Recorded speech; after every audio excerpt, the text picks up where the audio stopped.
सखी मानो न करेगे पिया बकलोल।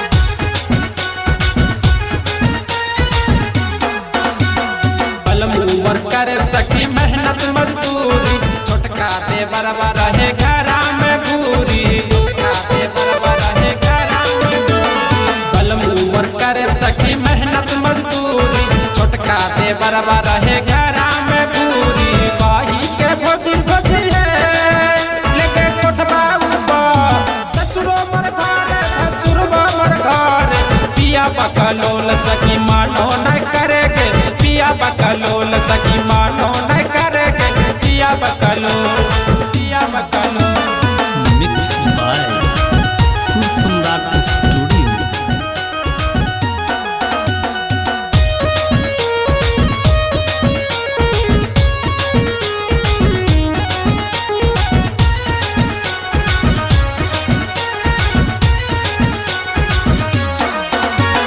कैसे बतियो सखी बतिया हम खोल के सुधीर दीवाना अमीर पिया बकलोल के। कैसे बतियो सखी बतिया हम खोल के सुधीर दीवाना अमीर पिया बकलोल के।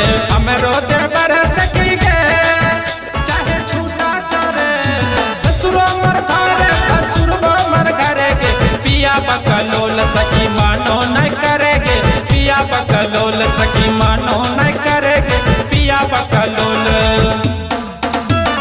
छोटका देवर सखी गे हमर कमर पकड़ छोटका देवर सखी गे हमर कमर पकड़ ससुरा मोर घरे ससुरबो मोर घरे के पिया बकलोल सखी मानो न करेगे पिया बकलोल सखी मानो न करेगे पिया बकलोल सखी मानो न करेगे पिया बकलोल सखी।